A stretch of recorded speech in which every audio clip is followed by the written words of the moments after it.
Il y a des voyages que l'on fait avec le cœur.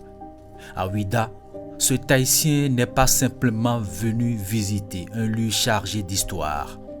Il est venu retrouver une terre qu'il porte en lui depuis des générations. Je pensais que j'étais là par hasard, mais à mesure que les jours avancent, donc je comprends que vraiment je suis là pour accomplir un devoir. Une terre d'où sont partis dans la douleur ses ancêtres déportés vers les Amériques. À l'occasion de la commémoration de la Journée internationale de souvenir de la traite négrière et de son abolition, Ouidah replonge ses afro-descendants dans une histoire douloureuse.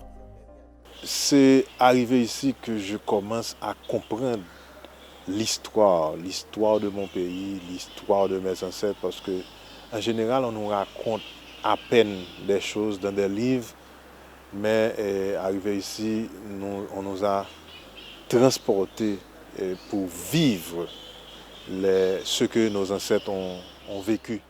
Mais pour Garnel Michel, cette histoire n'est pas seulement celle des livres. Elle est familiale, elle est intime, elle est inscrite dans son sang. Chaque explication semble lui rapprocher un peu plus de la souffrance vécue par les captifs. Son visage change. Puis vient le moment fort. Il s'approche de l'arbre sacré. Il le regarde.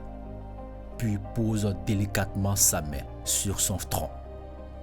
Un geste simple, mais dans les yeux, une profonde émotion. Je pense que tous les Noirs doivent visiter leurs origines, doivent revenir au pays, à leur terre natale, pour se ressourcer, pour trouver l'énergie nécessaire pour continuer les prochaines luttes. À Ouidah, Garnel Michel est venu chercher les traces de ses ancêtres. Il y repartira avec bien plus qu'un souvenir, une histoire retrouvée et peut-être le sentiment d'avoir enfin renoué avec la terre de ses aïeux.